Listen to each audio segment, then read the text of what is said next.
Tinawag ng Malacanang na garapalan ang paghimok ni dating Pangulong Rodrigo Duterte sa Armed Forces of the Philippines na maglunsad ng kudeta laban kay Pangulong Ferdinand R. Marcos Jr.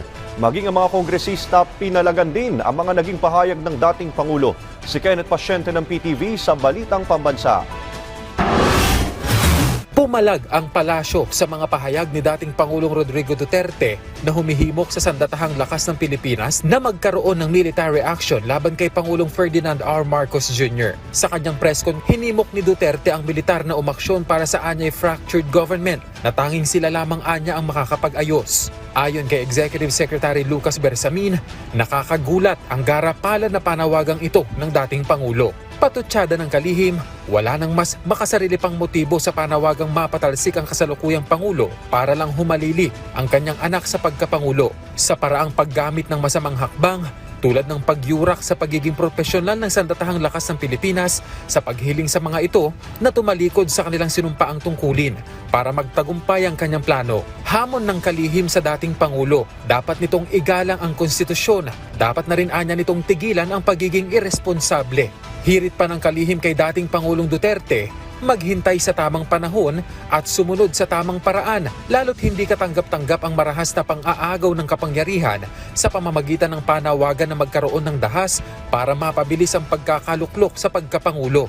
Binigyang diin naman ng kalihim na mananatiling tapat ang kasalukuyang administrasyon sa sinumpaang tungkulin at patuloy na tutugunan ng mga usaping pambansa para sa ikabubuti ng mga Pilipino na naaayon sa konstitusyon at rule of law. Patuloy din daw na itataguyod ng Marcos Jr. administration ang legacy nito sa harap ng sabayan ng Pilipino sa pamamagitan lamang ng mga makatarungan at legal na pamamaraan habang magpapatuloy ang Estado sa pagtindig at pagkilos ng buong tapang upang labanan ang lahat ng mga iligal na hakbang at hamon na maglalagay sa panganib ng kapakanan at kaayusan ng bansa.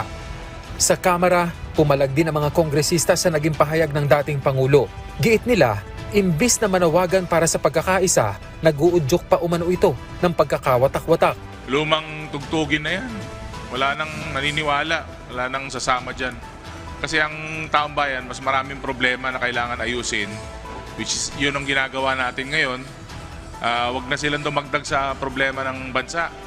I'm not sure if it should even be dignified with a serious consideration po, no? I also have full trust and confidence in our armed forces that they will stay true to their oath to protect and uphold the Constitution. Yung order na yun, yung suggestion na yun is very much against the Constitution, so I don't think even the AFP will take that seriously po. Hamon nila, wag nang iligaw pa ang issue. Sa halip, sagutin na lang ng anak ng dating Pangulo na si Vice President Sara Duterte ang mga issue ukol sa kanyang confidential funds. This is another diversionary tactics, no?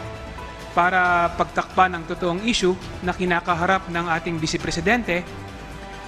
Tingin natin sa sobrang bigat, no, ng mga issue ngayon ng ating Vice President, kailangan niya ng tulong ng kanyang ama, no? Isa lang ang masasabi natin, no? I-explain lang niya kung paano ginamit ang confidential fund. Yun na yun. Mula PTV Manila, Kenneth Pasyente, Balitang Pambansa.